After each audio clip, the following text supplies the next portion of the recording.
Բարև ձեզ, հարգելի հայրենակիցներ, բարի երեկո, բարի լույս երևի, բարի ցերեկ եւ այլն, որովհետեւ դժբախտաբար մեր ժողովուրդը աշխարհասյուր է, իսկ մեզ դիտում են աշխարհի տարբեր ուրեմն անկյուններում, տարբեր երկրներում, տարբեր հարթակներում, ուստի եւ մեր աշխարհագրությունը տարբեր է եւ ժամանակի ընկալումը եւս տարբեր է։ Այս իմաստով մի քիչ հումորային բան ասեմ, մենք բրիտանական կայսրության օրին ենք։ Հիշում եք ինչ էին ասում բրիտանական կայսրության վերաբերյալ, որ երբեք բրիտանական կայսրության վրա արևը մայրամուտ չի ունենում, որովհետեւ նա ընդգրկում է աշխարհի հորիզոնականների բոլոր ուրեմն անկյուններն, այսպես։ Բայց հիմա վերադառնանք իրականություն, բայց այն է, որ այո մենք աշխարհասյուր ժողովուրդ ենք եւ մենք պետք է մեր համախմբվածությունը, էթնիկական կազմը, ազգային ինքնագիտակցությունն ու նաեւ ազգային նպատակադրումը պահենք։ Կարծում եմ այստեղ մենք խնդիր չունենք, ուղղակի դժվարություններ կան, դժվարություններ իհարկե հաղթահարելի են։ Հիմա ուրեմն ասեմ հետեւյալը, որ մենք այն ժողովուրդներից ենք եւ միակը չենք աշխարհում, որոնք անշուշտ վերջի շրջանում ծանր պարտություն են կրել, բայց այդ ծանր պարտությունը կրկնեմ շատ եմ ասել, չպետք է դառնա առիթ, որ մենք վերածվենք կամավոր մազոխիստների եւ գիշեր ցերեկ մեր բացասականը պարտությունը թափահարելով փորձենք յոլա գնալ։ Յոլա գնալն էլ միջայլոց արսեն մեր ժարգոնի մեջ կա, դա թուրքերեն բառ է, հայերը յոլա չեն գնում, սա պիտի նկատի ունենան։ Ուրեմն այս բարակայով ես մի դեպք եմ հիշում, մի գրվածք, հուշագրություն է անշուշտ, խոսքը վերաբերում է 1918 թվականին Գերմանիայի պատմությանը եւ Գերմանիայի հայտնի գեներալներից մեկը, գերմանացի, որը դժբախտաբար մեր ժողովրդի ճակատագրի մեջ բացասական դեր է խաղացել, բայց Գերմանիայի առումով ճիշտ բան է ասում, որն է դա։ Էրիխ Լյուդենդորֆը, որը փաստորեն գերմանական բանակների գլխավոր փաստացի հրամանատարն էր, բարդությունից հետո գրում է հետևյալը. ես այսօր որոշել եմ եւ առասարակ փաստաթղթային մասերը, եթե չեք նեղանա, կարդալ, փոխանակ իմ բառերով ձեզ ներկայացնելու այն որոշակի բառեր, տողեր ներկայացնել այնպես, ինչպես ասվել է։ Լյուդենդորֆն ասում էր, որ մեր առջև դատարկություն է, ինքնախաբեություն, սավզագություն, ապավինում ենք ուրիշներին, հավատում ենք ուրվականներին եւ քաջությունը միայն խոսքերով է, այս ամենը լոկ ապակայի մխիթարանք է։ Ներկայումս այդ հնարքները պիտանի չեն, ինչպես որ անցյալում էլ ոչնչով չեն օգնել։ Բոլորովին այլ բան է հարկավոր։ Այո, ես այստեղ ուրեմն այս գեներալի խոսքերին ավելացնում եմ իմ խոսքերը, ես ասեցի, որտեղ դա անալոգիա իմաստով բավականին նման է մեր վիճակին եւ կրկնեմ, որ մեզ բոլորովին այլ բան է պետք, ինչ է պետք։ Մեզ պետք է վերականգնվել, մեզ պետք է մեր ազգային շահերը ճիշտ հասկանալ եւ մեր պատմությունը, մեր մշակույթը, մեր քաղաքակրթությունը եւ աշխարհը դիտել Երևանից։ Այդ իսկ պատճառով ասել եմ, այս հաղորդումը կոչվում է ուրեմն հայացք Երևանից, դա քրիստոնյա դեմոկրատական կամ ժողովրդավարական կուսակցության անխախտ սկզբունքն է։ Բոլոր իրադարձություններն արժևորել Հայաստանի Հանրապետության շահերի եւ Հայաստանի տեսանկյունից, սա անփոփոխ է։ Երկրորդ բանն ասեմ, որ որովհետեւ մենք բոլորովին այլ բանը գտնենք, որի վերաբերյալ ես կուսակցության կոնցեպցիայից անընդհատ ձեզ կներկայացնեմ ուրեմն առաջադրանքներ եւ դուք կիմանաք, որ Հայաստանում կա կուսակցություն, որը գիշեր ցերեկ աշխատում է տեսության վրա, որոնում է զարգացման օպտիմալ տարբերակներ եւ փորձում է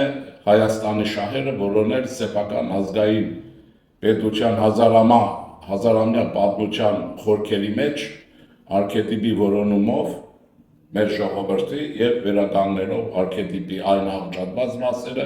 որոնք դարերի ընթացքում հատկապես վերջին 100 տարում շատ են հեռացել կարծես թե մեր ազգային արմատներից։ Եվ այսպես ինդիգենացման կամ արմատների վերադարձի տեսանկյունով վերադառնալ մեր օրեր, կարողանալ բացատրել օրվա իրադարձությունները, ժամանակաշրջանը, աշխարհի տարբեր իրադարձություններ եւ շարժվել առաջ, որտեղ մենք անպայմանորեն հաղթող ենք դուրս գալու։ Ես այս հարցում ոչ մի կասկած չունեմ։ Ուրեմն այդ առումով մենք պետք է շատ բաներ անենք եւ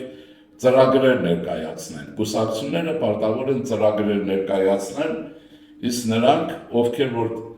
ես նկատի ունեմ քաղաքացի, այդ ուշադիր պետք է լինեն կուսակցությունների նախատեսումներին, առաջարկներին, իսկ նրանք, ովքեր ժողովուրդը չեն, այդ իմաստով, այլ հասարակական քաղաքական իբրև թե կազմակերպություններ են, իբրև թե կուսակցություններ են, ֆեյքերի մասին է խոսքը, կներեք ինձ, իրենց էշի տեղ չպիտի դնեն եւ ասեն դե ներկայացնող չկա, Հայաստանում նոր խոսք չկա, եւ այլն, ինչ որ դուք իմիջիալով տեսնում եք 30-40 տարի, այսինքն սեփական ուղեղի, սեփական տեսակետի ամլությունը, բացակայությունը, չտարածել հուսահատությունը, չտարածել ուրիշի վրա եւ չաշխատել ժողովրդի ուրեմն գիտակցությունը խաթարել։ Այդպիսի դեպքեր շատ են լինում, եթե դուք ուշադիր լինեք, ինչքան տապալված կուսակցություն կա, ինչքան դախեցած քաղաքական գործիչ կա, ինչքան տգետ քաղաքատգետ կա, վերլուծաբան եւ այլն անընդհատ խոսում են ինչ-որ բանի բացակայության մասին։ Քրիստոնյա ժողովրդավարական կուսակցությունը իր ուժերի ներածի չափով ձեզ միշտ կներկայացնի ինչպես որ եղել է, նոր խոսք, նոր որոնում, որոնք կյանքում նաեւ շատ հաստատվում են։ Այդ իմաստով ասեմ հետեւյալը, որ քրիստոնյա ժողովրդավարական կուսակցության դավանած սկզբունք հետեւյալն է։ Առաջինը, հայ մարդը պետք է լինի հայամետ, բարձ է, հայը պետք է լինի հայամետ, դա չի նշանակում, որ այլ ժողովուրդներ արհամարել, այլ ժողովուրդների հետ հարաբերություններ չունենան, մանավանդ այն երկրներում, որտեղ հայը այն երկրի քաղաքացի է։ Ուրեմն դա, որ մեկը մյուսին երբեք չխանգարելի չխանգարում, իսկ աշխարհայացքային քաղաքական եւ աշխարհաքաղաքական կամ երկրաքաղաքական գեոստրատեգիական տեսանկյունից զարմացնեմ, մոսկովյան ուրեմն փսնանքոտ ուրեմն վիճակով աշխարհը կառավարող տիրակալների, որ քրիստոնյա ժողովրդավարական կուսակցության տեսակետը, պես նաև ենթադրում եմ մեր գործընկերների տեսակետը, հանդես են գալիս Հայաստանի ազգային քաղաքական շահերի մեկնաբանության տեսակետից եւ այդ իմաստով հայաստանյան իրական քաղաքական կուսակցությունները Հայաստանակենտրոն են, անկախ այն բանից, թե ինչպիսի վերաբերմունք ունեն Ռուսաստանի հանդեպ, որովհետև բնական է այդ հարցադրումը, որովհետև Հայաստանն ազատագրվում է ռուսական տիրակալությունից, բավականին դժվար եւ ծանր կորուստներով, Հայաստանն այլ հարաբերություններ է ստեղծում եւ կուսակցությունները բնական է դրան նպաստում են, ինչպես տարածաշրջանային, այնպես եւ համաշխարհային ուժի կենտրոնների, պետությունների եւ հասարակական կազմակերպությունների եւ այլնի հետ։ Հիմա ամփոփեմ մեր տեսակետը, ուրեմն Հայաստանի քրիստոնյա ժողովրդավարական կուսակցության տեսակետը մեկ է, հայը հայամետ է, իսկ իր քաղաքական աշխարհայացքը, իրադարձությունների մեկնաբանությունը, քաղաքական կրետոն Հայաստանակենտրոն է, այնպես ինչպես պետք է լինի ամեն մի նորմալ քաղաքական կազմակերպություն։ Իսկ տապալված բոլոր քաղաքական գործիչներին, դախեցած քաղաքական կառույցներին եւ ՀԿ-ներին, իհարկե նաեւ գաղտնի ծառայությունների կողմից ողանավորներին, պետք է ասեմ, որ այդ զրոյական տեսակետ մի տարածեք, դա ձեր անձնական ողբերգությունն է եւ հոգու դադարությունը։ Հիմա ինչ եմ ուզում ասել։ Ժորժ ջան, ուրեմն դրա համար մենք պետք է ինչ ունենանք։ Քրիստոնյա ժողովրդավարական կուսակցությունը քաղաքագիտության դասական կանոնների համապատասխան ներկայացնելով իր տեսակետներն առաջարկում եւ ներկայացնում է հետեւյալը, որ ինչպես պետությունը, այնպես եւ կուսակցությունները պարտավոր են ունենալ զարգացման ռազմավարություն։ Զարգացման ռազմավարությունը նշանակում է օրվա իրադարձությունների ճշգրիտ գնահատական, անալիզ, վերլուծություն եւ այդ վերլուծության վրա ուրեմն կանխատեսումներ, պրոգնոզներ, պրոգնոզներ իհարկե դրանք միշտ չէ որ անընդհատ ճշգրիտ դուրս կգան, բայց եթե որևէ կուսակցություն ուրեմն կունենա տեսակետ եւ զբաղվի անալիզով եւ վերլուծությունով իրադարձությունների իրատեսական գնահատականով նա փոփոխվող իրականության մեջ անընդհատ մանավանդ մեր օրերի համար, որ աշխարհը հարաբերող փոփոխությունների ընթացքի մեջ է, ճշգրտումներ կանի իր առաջարկած պրոգնոզների մեջ եւ այդ իմաստով կշահի պետությունը, կշահի հասարակությունը, իսկ քաղաքական կառույցը ուրեմն կգա, ուրեմն իր պատվարժան տեղով իր ուժերի հնարավորության մեջ իր նպաստը կբերի Հայաստանի պետականության կայացմանը։ Այս իմաստով մեզ համար ինչ է կարևոր։ Մեզ համար կարևոր է նաև հատկապես Հայաստանի եւ հայ ժողովրդի համար։ Մեր առաջին հերթին պատմագիտական սխալ Մոսկվայից թելադրված հայտագետ ես չեմ վիրավորում, ովքեր որ արել են պատմաշինարարների կողմից սուտ մի պատմության մերժումը եւ նրա փոխարեն ճշգրիտ պատմագիտական գիտելիքների փոխանցումը։ Այլ առանց սրա նկատի ունեցեք, այն չի որ երբ ես պատմական նյութին եմ դիմում, ձեզ եմ ներկայացնում, առանձնապես, ինչպես ասում են, շատ հավես ունեմ անընդհատ պատմագիտական նյութի մասին խոսել, բայց որպես քաղաքագիտության դոկտոր ձեզ ասում եմ, առանց պատմագիտական ճշգրիտ գիտելիքների եւ անցյալի վերաբերյալ եղած օբյեկտիվ տեղեկատվության փոխանցման եւ նրա օգտագործման հնարավոր չի ժամանակի ճիշտ ընկալում, առավել եւս պետության համար ռազմավարություն կամ ստրատեգիա կամ զարգացման ծրագիր առաջադրել, դա բացառված է։ Հիմա ես անցած 3 ուրեմն ամսի 2-ին իմ ելույթում ձեզ ներկայացրեցի 2 կարևորագույն փաստաթուղթ, որոնք գրեթե ընթերցեցի։ Առաջինը դրոլեգրամ պայմանագիրներ, որը սովետական տարիներին արգելված է եղել բացառապես եւ հայության հիմնական մասը, բացի պատմաշինարարներից դրանից տեղյակ չի եղել, որով սովետական Հայաստանը, սովետական Ռուսաստանի պայմանագրային կարգով սովետականացել է, որից հետո հերթական անգամ ռուսը, այսպես բառը օգտագործեմ գնել, քծել է հայությանը, խաբելով, ինչպես որ փորձեց խաբել մարտի 9-ի 9 կետանոց համաձայնագրով։ Ասեմ ինչու համար եմ ասում, որովհետև դուք տեսեք, համաձայնագրի 8 կետից ոչ մի կետ Ռուսաստանը Ադրբեջանի հետ չի կատարել, բայց կենտրոնացել են եւ Հայաստանին պարտադրում են պարզ է իրենց մտածողության մեջ որպես պարտված կողմի 9-րդ կետի ուրեմն կատարում, որը հանգում է Զանգեզուրի միջանցքի զազրախոսությանը, որ ես համոզված եմ չի լինելու, բայց ուրեմն տեսեք, դա գծելու պատմական փորձի շարունակականությունն է հայ ժողովրդի հանդեպ եղբայր եւ իրեն հորժորջած հայ ժողովրդի դարավոր բարեկամ ռուսների եւ Ռուսաստանի կողմից, բայց տեսնում եք, որ իրականությունը այդպեսին է, ու դրա համար ես հարկ համարեցի ձեզ ներկայացնել դրոլեգրամ պայմանագիրը։ Երկրորդ մասով փաստաթուղթը Facebook-յան էջում հրապարակել եմ, դուք կարող եք նայել կարդալ, դրանք փաստաթղթեր են եւ իրականություն են, այն իշխանության փոխանցման այն ձևը ներկայացվեց, ինչպիսին եղել է իրականում 1920 թվականի դեկտեմբերի 2-ին։ Եվ ես ձեզ ասում եմ պատասխանատու ձևով, նոյեմբերի 29-ը fake թիվ է, եւ պետք չի նոյեմբերի 29-ին ոչինչ նշել։ Դրա նպատակը եղել է այն, որպեսզի դեկտեմբերի 2-ի համաձայնագիրը թաքցվի հայ ժողովրդից, խղաչուրվի եւ այլն, եւ ուրեմն նոյեմբերի 29-ի fake թիվը Իջևանում կամ Քարվանսարայում բոլշևիկյան մի հերակիր տպագրելու եւ անի պարակայով պատմություն կերտել։ Ուրեմն մենք նայեցեք կամ պատմություն ընկալում ենք այնպես ինչպես եղել է, ըստ փաստաթղթերի, կամ էլ շարունակում ենք իսա մեռել կներեք մեր կյանքի շարունակությունը, որը նորավետներ պիտի բերի եւ նաեւ ռուսների հետ հարաբերությունների չկարգավորվածության, որտեղ սխալի վրա կարգավորված դուք տեսնում եք հարցերը, ինչպիսի աղետալի հետևանքներ են ունենում նույնիսկ հարյուրավոր տարիներ հետո։ Հիմա այսպես, սա մի հարց է, որը ուրեմն ձեզ ներկայացվեց եւ կրկնեմ ու վերջացնեմ այս հարցը երևի փակենք այլևս։ Ուրեմն սովետական Ռուսաստանը եւ սովետական Հայաստանը իրար հետ փոխհարաբերության մի ելակետային փաստաթուղթ ունեն, դա Երևանի համաձայնագիրն է կամ Տերոլեգրամ պայմանագիրը, որը կնքվել է, տեսեք դանդաղ եմ ասում, ովքեր որ հայոց լեզվով օտարախոս են լավ չեն հասկանում, որովհետեւ նաև իրենք լավ հիշեն 1920 թվականի դեկտեմբերի 2-ին Երևանի ժամանակով ժամը 4-ին Հայաստանը հայտարարվում է Սովետական սոցիալիստական հանրապետություն որպես անկախ պետություն,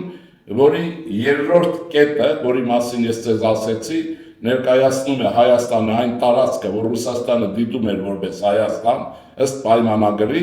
եւ 7-րդ կետը, երբ Ռուսաստանը հերթական անգամ իրեն հայտարարում էր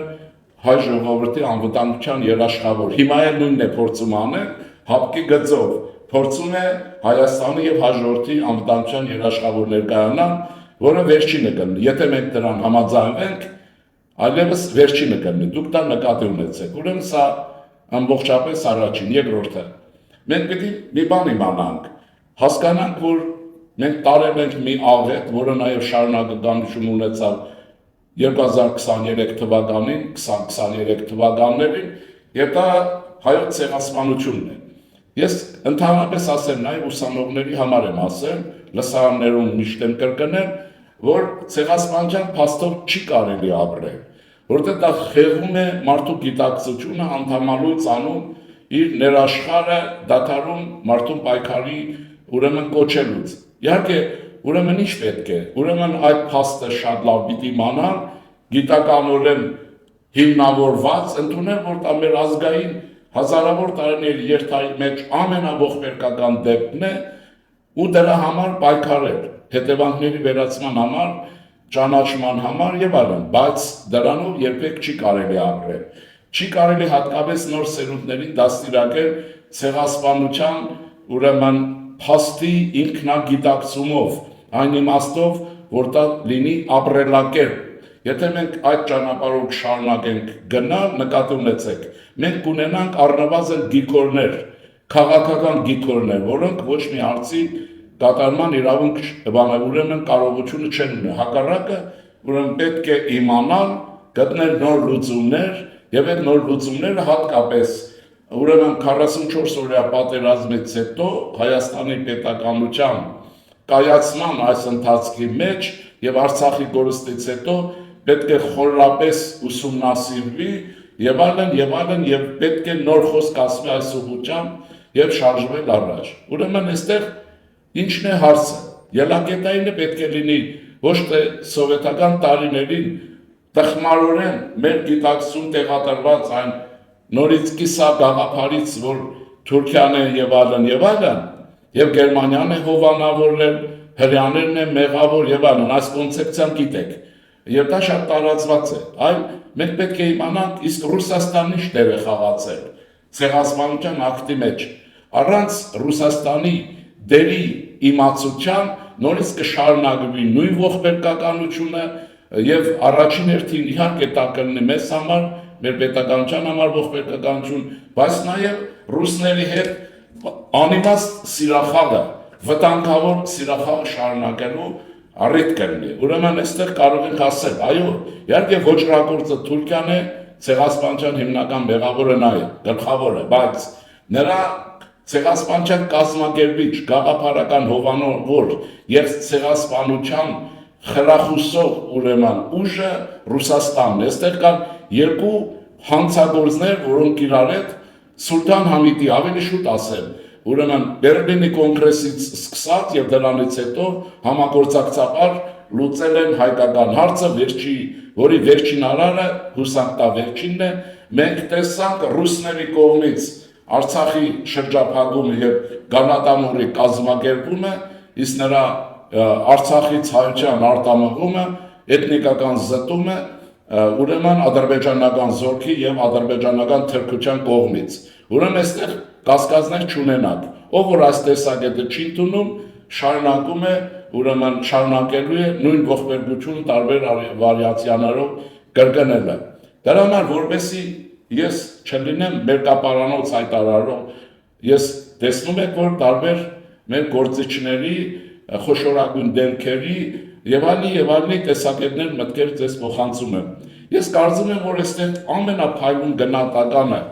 Ռուսաստանի եւ Թուրքիան բարձ է։ Ռուսաստանի գետերի գնահատման վերաբերյալ տվել է մեր մեծ հայրենակից հանճարեղ, ուրեմն Բրեզնևում իր կյանքի հանգիստը գտած Վիլյամ Սարոյանը, որը Հայաստանի անդրանիկը, ես զարմացել եմ, երբ առաջին անգամ կարդացի ուրեմն այդ մեծ հայի ուրեմն տաղանդավոր շիտակ պատմագիտական ճշգրիտ գնահատականը հայոց ցեղասպանության վերաբերյալ։ Ես դա կկարդամ ձեզ համար։ Եվ մենք պիտի այս առումով հասկանանք մի բան, որ մենք այո պարտավոր ենք մեր մեծերին առաջինը լսել, մեր մեծերի ուրեմն գնահատականներն առաջին հասկանանք եւ շարժվենք առաջ ռազմավարական, այսպես ասած, զարգացման ծրագրի իրականացման շրջանակներում, իսկ այդ ծրագրի իմացությունը մեզ համար խիստ կարևոր է, մշակումը խիստ կարևոր է։ Ինչ ասում մեր մեծ հայրենակիցը, իմիջայլոց ես այդ իմաստով կարող եմ ասել, որ այո, ամերիկահայությունը շատ բաներ է տվել, բայց Ֆրեզնոն եւ ամերիկահայությունը Կալիֆոռնիան տվել են այնպիսի մի հանճար, ինչպիսին ես չէ որ պիտի գնահատեմ ուրեմն Վիլյամ Սարոյանն է, բայց այս գնահատականը ես ձեզ ներկայացնում եմ որպես քաղաքագետ, երևի առաջին քաղաքագետը, որ փորձում է քաղաքագիտության ռազմավարության մեջ ներկայացնել նրա տեսակետը։ Խոսելով 15 թվականի ուրեմն իրադարձությունների մասին, համաշխարհային առաջին պատերազմի եւ այլնի, ահա ինչ է գրում մեր մեծ հայրենագիծը։ Պատերազմն իհարկե ասում է ուրեմն Վիլյամ Սարոյանը թուրքերի դեմ էր։ Մյուս թշնամիները թուրքերից պակաս եռանդուն էին, սակայն ավելի աչալուրջ, ուշադիր եղեք բարին, ավելի աչալուրջ։ Դրանցից մեկը, երբ պահ հարմարեր հանուն սիրո, այսօրվա հետ համատեք, ոչ թե ատելության, առանց ժամանակ կորցնելու, ավարտին հասցրեց այն, ինչը թուրքերը, որ ավելի շիտակ էին, որոնց ատելությունը փողարված չէր, անկարող էին եղել իրականացնել դարերի ընթացքում։ Ռուսներն էին, նորերը, իրականում շարունակում է ուրեմն Վիլյամ Սարոյանը, իրականում դրանք հներն էին, սակայն նոր տեսություն ունեին եւ ասում էին, թե իրենց նպատակը երկրի վրա եղբայրության հաստատումն է։ Ուրեմն սա վերցված է Հայաստանի անդրանիկը, տեսեք աղբյուրն ասում եմ, Վիլյամ Սարոյանի գրվածքից, պատված կասեք, վեպ կասեք, ինչ կուզեք ասեք։ Ուրեմն դա ինչի համար եմ ասում, այսօր էլ նույն Ռուսաստանը ջնջխվելով Սիրիայում, ջնջխվում ուղղակի փախչում է, ուրեմն փախչելով Ադրբեջանից, հանձնելով Արցախ ադրբեջանցիներին, չմոռանալով հայությանը վերջին վնասները տալ, հիմա էլ շրջանառվում է ինչ-որ ռուսկի միր կոչված մի անհետեթություն եւ վերջին շրջանում հատկապես հատկի շրջանակներում Հայաստանի անվտանգության որոնման կամ երաշխավոր լինելու բادرանքային վտանգավոր մտքով։ Ուրեմն ինչ եմ ուզում ասել, ահա ես ներկայացրեցի Վիլյամ Սարոյանին, ես բնական է, որ ձեր կարծիքը չեմ կանխորոշում, ուրիշ բան է, ես ձեզ ներկայացնում եմ փաստեր, որոնց ճշգրտությունը դուք անընդհատ կստուգեք եւ քանի որ յուրաքանչյուրս եւ հայ տաղանդավոր ժողովուրդ ունի կարողություն մտածելու, ինքը կարժևորի, թե դա ինչ է նշանակում։ Ուրեմն այսպես, շարունակենք մեր զրույցը։ Ուրեմն դրա ընթացքի վրա ես ասեմ, որ ինչ է մեզ պետք։ Նորից կրկնեմ, որ մեզ հատկապես պետք չի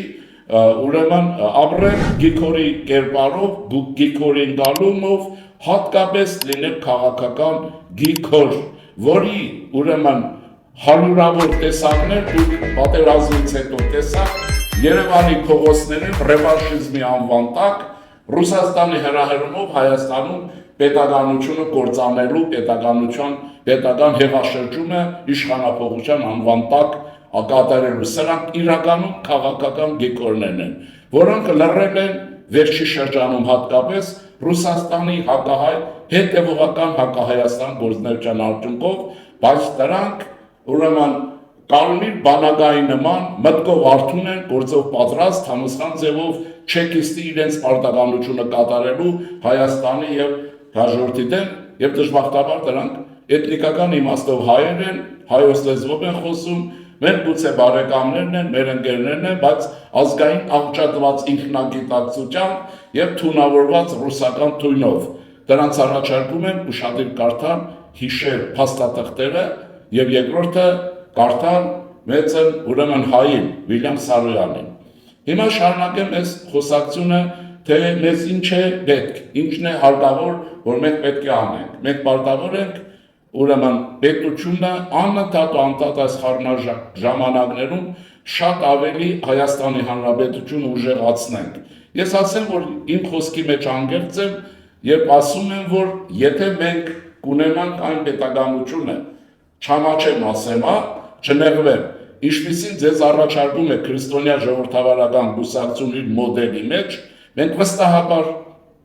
ժամանակի ընթացքում եւ կորցրածը հետ կբերենք եւ մեր մշակույթ քաղաքակրթությունը կներկայացնենք աշխարհին որպես փափուկ ուժ, հզոր ուժ եւ կլինենք այն ժողովուրդների համախմբի մեջ, որ կոչվում է արևմտյան քաղաքակրթություն, որը հայտնի է որպես եվրոպական քաղաքակրթություն, քրիստոնեական քաղաքակրթություն 17-րդ դարում դա շատ է տարածված եւ այլն, եւ որտեղ մենք ունենք ոչ միայն մեր տեղն զբաղեցնելու կարիք, այլ մենք վստահաբար, ձեզ ասում եմ հաստատ, այդ քաղաքակրթություն ստեղծած ժողովուրդներից մեկն է։ Իհարկե ես ճիշտ ասած այնքան էլ Շլիմանի այն տեսակետը չեմ կարող հաստատել, որ այո, եթե արևմուտքը վերցներ հայկական քաղաքակրթությունը հունականի փոխարեն եւ այլն, եւ շարժվեր առաջ ավելի շատ հաջող կլներ, ես դժվարանում եմ դա ասել, այդպես կլներ թե չէ, բայց Շլիմանի նման ուրեմն խոշոր անհատականությունները, եվրոպական մտավորականությունը միշտ էլ Հայաստանը որպես մշակույթ քաղաքակրթություն դիտել է արևմտյան քաղաքակրթության բաղադրիչ եւ անբաժան մաս, որովհետեւ դա այդտեղ կա նաեւ երախտիկ, Հայաստանը ինքը այդ քաղաքակրթությունը սնած ուրեմն գետի հզոր արվակներից մեկն է, դա անպայման նկատի ունեցեք, այսինքն նրանք, ովքեր ազնիվ ուրեմն գիտնականներ են, հասարակական քաղաքային համաշխարհային դեմքեր, որոնք համաշխարհային պատմության մեջ նոր խոսք են ասել, ուրեմն նկատի ունեցեք, նրանք գնահատել են, գնահատում են որպես հայաստանյան պետականությունը, հայաստանյան քաղաքակրթություն մշակույթը որպես համաշխարհային քաղաքակրթության անբաժան մաս, որտեղ հայությունը ստեղծողներից մեկն է։ Հիմա ես դրան ասեմ մի հաստատում եւ դրանով առաջ գնամ։ Ես չգիտեմ, դժբախտաբար չեմ կարող ասել, որ բոլոր հայերն են մի անգամ գոնե եղել մեր ուրեմն մեզ համար ասենք, այսպես ավետյաց երկրում մի քիչ պայմանական, ուրեմն Երուսաղեմում եւ ուխտի են գնացել Տիրոջ գերեզմանին։ Ես նկատի ունեմ Հարության տաճարը, որտեղ ամփոփված է Քրիստոսի գերեզմանը։ Եթե ովքեր եղել են, ինձ կհաստատեն։ Ուրեմն համաշխարհային քաղաքակրթության այդ ուրեմն հանդիպման կետում, որտեղ հուդայականությունը, որտեղ մահմետականությունը, քրիստոնեությունը որպես հավատի աղբյուրներ, որպես հզոր մշակույթ քաղաքակրթություններ հանդիպում են, այնտեղ է գտնվում, ասեցի, ուրեմն քրիստոնեության գլխավոր սրբատեղին, եթե Հարության տաճարն է։ Ուրեմն ուշադիր եթե նայեք, հանրագիտարաններով ստուգեք, դա հաստատում իմ ասածը, որ հայաստանյան քաղաքակրթությունը, հաջորդի մշակույթը արևմտյան մշակույթ քաղաքակրթություն ստեղծած հիմնական կենսատու գետերից կամ խողովակներից մեկն է, հաստատվում է ուրեմն Հարության տաճարի արկա վիճակով, ինչպիսին եղել է, ինչպիսին կա եւ ինչպիսին կլինի մարդկությունը հավերժորեն, դա հաստատվի այդ իմ ասած փաստով, որի մասին ասել։ Հարության տաճարը ֆիզիկական իմաստով պայմանական անշուշտ բաժանված է 3 մասի, բարեկամներ։ Առաջին թիվ չկա այստեղ, առաջինը ումն է, որն է եւ այլն։ 3 մասերը հետեւյալ դասավորություն ունեն։ Հարության տաճարի մի մասը ուրեմն հայկականն է, որտեղ դասական հայերենով, մեսրոպյան ուղղագրությամբ քանդակված է ուրեմն հայոց լեզվով ուրեմն գրություններ, որտեղ նրա տարածքի մեջ գտնվում է նաև, ինչքան ես հիշում եմ, փոքր Գողգոթա։ Ուրեմն երկրորդ մասում ասեցի թվերը պայմանական են, երկրորդ մասում հունական մասն է, իր կողքին հայկական ուրեմն հատվածի կողքին հունական մասն է, երրորդ մասը, եթե մենք բաժանում ենք պայմանականորեն, լատինական կամ Հռոմի պապի, ուրեմն կաթոլիկական հատվածն է։ Ուրեմն ամփոփիչ ասեմ, Քրիստոսի, ուրեմն գերեզմանն ամփոփող հիմնական հարության տաճարը,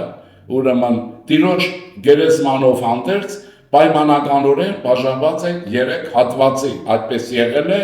այդպես կա, այդպես է կլինի հավերժ։ Ուրեմն մեկը հունական մասն է, ուղղափառ ուրեմն հատվածն է, ֆիզիկական իմաստով, մյուսը լատինական մասն է, մյուսը հայկական մասն է։ Ընդ որում ես նկատի ունեմ հայկական ասելով առաքելական գրիգոր լուսավորչական մասը։ Ուրեմն սրանով վերջանում է կառուցվածքը, ուրեմն այն կառուցվածքը, որի մասին ես ասեցի պայմանականորեն, որտեղ ամեն տարի մի անգամ Զատկի տոներին հարության ուրեմն լույսը,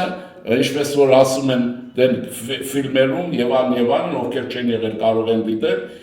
լույսը ուրեմն առաջին անգամ դուրս է բերում Տիրոջ գերեզմանից։ Ուրեմն այսպես, սա ինչ է ապացուցում։ Կողքին իհարկե Երուսաղեմն է, հուդայական մասը, հրեական մասը, այսինքն ես եկեղեցուց դուրս մաս ունեմ, որոշ տարածքի վրա Օմարի մզկիթն է։ Ահա ձեզ, եթե մանրուքները չեմ ասում, մանրուքների իմ խնդիրը չի, կարող եք հանրագիտարաններում, գրքերում ամեն ինչը գտնել եւ դուք տեսնեք, որ անպայմանորեն ուրեմն այս 3 առնվազն քաղաքագրչում մշակույթները զետեղված են Սուրբ քաղաքում,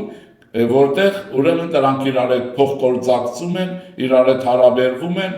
որոնք աշխարհագրորեն որոշ իմաստով իրարից հեռու են, իսկ Հարության տաճարն ասեցի, որ 3 մաս ունի։ Սա ապացույցն է իմ ասած այն բանի, որ ուրեմն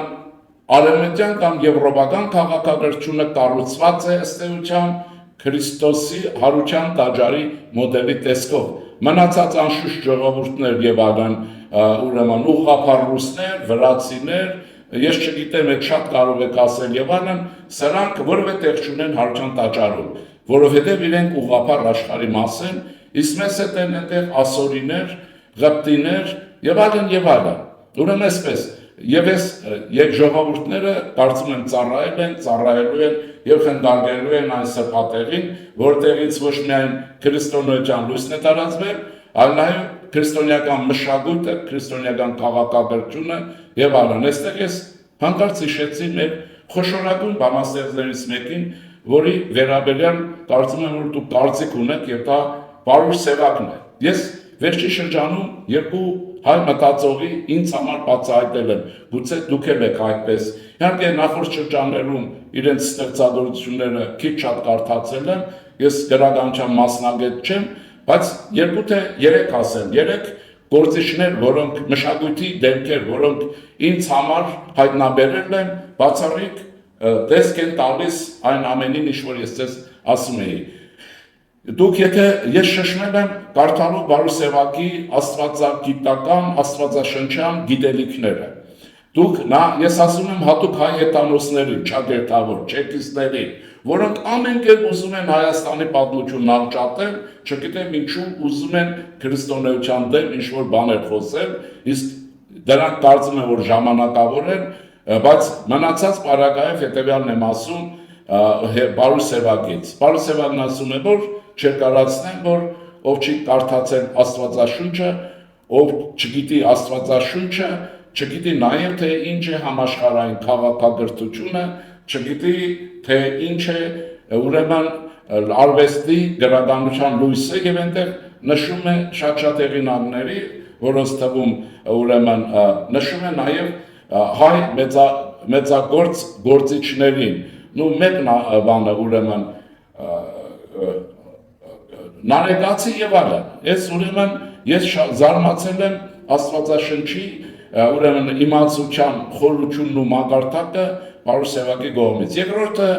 նկատի ունեմ իմ համար հայտնաբերած ուրեմն նորից հայտնաբերած Մատթեոսյանին, Հրանտ Մատթեոսյանին,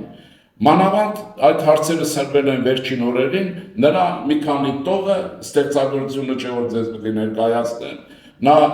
եւ ասում է որ հայրենիքները ժողովուրդ ընդմիշտ չեն դրվում, հայրենիքներն ամեն օր նվաճվում են, հայրենիքներն ամեն օր ստեղծվում են, ավելի հանճարեղ դիտողություն պատերազմից հետո եղած վիճակի վերաբերյալ ես դժվար կարողանամ գնահատել եւ սրանք գումարեք նաեւ Մինաս Ավետիսյանի կտավների բազմերանգությունը եւ կարծում եմ որ այստեղ Մարտիրոսյան եւ այլն սրանք Մինաս Ավետիսյան մեկը մյուսին չգերազանցող մեծություններ են։ Հիմա ինչ եմ ուզում ասել։ Ասելիքիս ուրեմն իմաստը հետևյալն է։ Եթե մենք ունենք այսպիսի մտավոր թռիչք եւ արևմտյան քաղաքականության բաղադրիչ ենք, բնական է որ անբնական է, երբ մենք մնում ենք ուղղափառ, հա, ռուսական, եվրասիական աղտեղության հետ եւ մեր կյանքը փորձում ենք կապել մի մշակույթ քաղաքագրության հետ, որի լիդերները գիշեր-ցերեկ տնկահարում են, հայտարարում, որ ինչպես Լև Գումիլյովն էր ասում ռուս մտավորականներից, իրենց համար ոսկե ուրեմն հորդայի ժամանակաշրջանը ռուսական պետության երջանիկ ժամանակներն են։ Ես իրենց հանդեպ ոչինչ չունեմ ասելու, բայց ուզում եմ ասել, իրենց ոսկե հորդան, իրենց ագրեսիվ ուղղափառությունից հեռացած, կայսերական գաղափարախոսության վերածված, ուրեմն ուղղափառությունը թող լինի իրենց հետ։ Մենք պիտի լինենք այն մշակույթ քաղաքակրթության հետ եւ կարծում եմ հատեւողականորեն վերադառնում ենք այդ ավազան, որը մենք նաև ստեղծել ենք։ Հիմա դրա բանի մեջ ասեմ հետևյալը. մեր երկիրն ու պետությունը կարծում եմ վերակառուցման խոշորագույն պահանջ ունի եւ այդ վերակառուցման խոշորագույն պահանջի մեջ առաջինը մեր դժվարություններն ինչի հետ է կապված, որտեղ խորքի մեջ Հայաստանը մնում է գողապետություն կամ լութոկրատ իշխանություն, որ ձևավորել են ուրեմն 3 նախագահները, 3 հատկապես երկրորդը եւ երրորդը, որոնց մինչեւ հիմա ինտերվյուներ, խոսակցություններ եթե լսում եք, գողապետական ժարգոնից ու բառաբաշարից այնտեղ ոչինչ չկա եւ այստեղ դժվար է որոնել եւ անիմաստ է որոնել Դավիթ անհախտի փիլիսոփայական ընկալումների շողարցակումներ։ Կարծում եմ նույնիսկ չարժի որոնել, որովհետեւ գողապետության այն շրջանը, որոնք սրանք ստեղծել են, որոնք կառավարեցին երկիր եւ ասիական, եվրասիական, ռուսական ուղղափառ աշխարհի հանդուններ գլորեցին, որի բարդությունն ու արդյունքները մենք տեսանք, պիտի հաղթահարենք դրա համար, ինչ է պետք։ Նախ վերադարձը ասեցի արքետիպի մաքրումը եւ վերականգնումը մեր այն մշակույթ քաղաքակրթության, արևմտյան քաղաքակրթության շրջանակներում,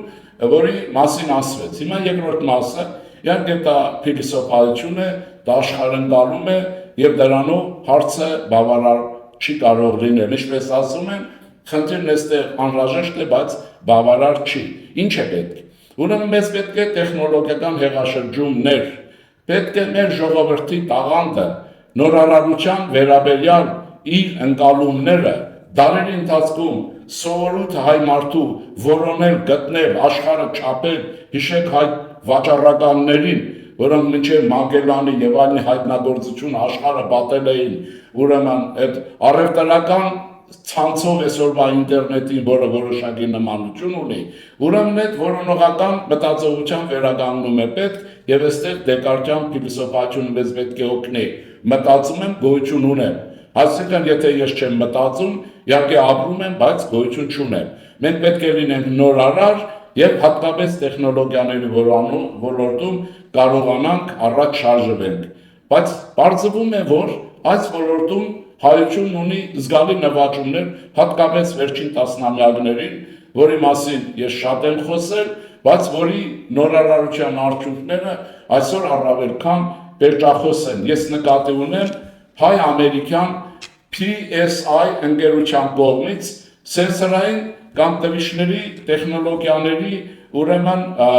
տեխնոլոգիաների այդ ուղղության որդեգրում է պետության կողմից Հայաստանի Հանրապետության որպես զարգացման գերակա ուղղություններից մեկը։ Ուրեմն սրա վերաբերյալ չեմ ուզում շատ բան ասել, ով ուզում է ինտերնետով եւ այլնով շատ բաներ կարող է կարդալ, բայց ասեմ, որ Հայաստանի Հանրապետությունում հետո շարունակապար ուրեմն Ճապոնիայում, Սինգապուրում, Միացյալ Նահանգներում շարունակական ուրեմն հետազոտությունները ֆիզիկա մաթեմատիկական գիտությունների դոկտոր ուրեմն Սամվել Գևորգյանի կողմից, որ այսօր աշխատում է Հայաստանի Հանրապետության ուրեմն համալսարանի ֆիզիկայի ֆակուլտետում լուրջ իր ինչպես ես եմ ասում բունկերում գիշեր-ցերեկ հետազոտություն փորձեր անելով այս գյուտը, որին ես գիտեմ, որ լավագույնս աջակցում է իմ լավ կարող եմ ինձ թույլ տալ նման բան ասել, իմ լավ բարեկամ Լևոն Թորոսը եւ նրանք, ովքեր որ PSI ընկերության ողնաշարն են կազմում, հայ-ամերիկյան ընկերության, եթե այս ուղղությունը, որը արդեն իշխանության տարբեր մակարդակներում ուրեմն դիտվել է, փորձարկվել է, լսվել է, եթե այս ուղղությամբ մեր աշխատանքները շարունակվեն, ես վստահ եմ, որ Հայաստանը առաջիկայում մի քանի տարիների մեջ իր հայտը կներկայացնի այս ոլորտի համաշխարհային առաջնահերթությունների մեջ որպես իրականացվող տեխնոլոգիա, ոչ միայն գյուտ, գյուտը ինքը կա, գյուտը ինքը հաջողություններ ունի։ Ասեմ, որ հանրությունն իմանա, բարեկամներ, որ սա կարող է բերել Հայաստանին միլիարդավոր, չզարմանաք, միլիարդավոր դոլարների եկամուտներ, կարող է օգտագործվել եւ հնարավոր է, դա 100%-անոց բան է, օգտագործվել սահմանների պաշտպանության, առողջապահության, ծովային ուրեմն ռազմական տեխնիկայի, տեզերական հետազոտությունների եւ այլ ոլորտներում եւ կասկած չունեմ, որ համապատասխան պետական օժանդակության պայմաններում այս խումբը կարող է շատ արագ համաշխարհային առևտրի շուկայում գերակա դիրք ունեցող հետազոտական ուղղություն լինել։ Ես դիմելով Հայաստանի Հանրապետության կառավարությանը հետևյալն եմ ասում, այո, լավ ընթացքի մեջ եք, ընթացք եք տվել հետազոտությունների ճանապարհը բացելու համար առումով, բայց բարեկամներ դանդաղում եք, որովհետև Հայաստանը ուրեմն անհատների վրա թողելով այդ աշխատանքը բավականին դժվար վիճակի առաջացնում եւ երկրորդ աշխարհը ձեր չի սպասում։ Այս գյուտը կարող է աշխարհի որևէ այլ երկրում հայտնաբերվել եւ դուք կտեսնեք, ինչպես ասում են, թե ինչպես մենք բորջորի վրա նստած մնացինք։ Դրա համար էի ասում, որ այսօրվա հայ մարդը, հատկապես պետական իշխանությունը, հայ վաճառականների տրամադրություններին պիտի վերադառնա, որոնելով, համարձակվելով եւ ժամանակակից, գերժամանակակից ուղղություններ հովանավորելով։ Չկարացնեմ ես կան բարեկամներ։ Ես կարծում եմ, որ Հայաստանի Հանրապետության զարգացման ռազմավարության մեջ ուրեմն PSI ընկերության ուրեմն սենսորային տեխնոլոգիաների այս ուղղությունը գերակա ուղղություններից մեկը կարող է լինել եւ շարժվել առաջ։ Իհարկե ես գիտեմ, որ սրա նկատմամբ կա նաեւ խորհրդություն, դժվարություններ, ժամանակին ուրեմն Ռուսաստանի շպիոնները, հայ շպիոնների պաշտոնյաներ փորձել են այս գյուտը վաճառել ռուսներին, Հայաստանից փոկել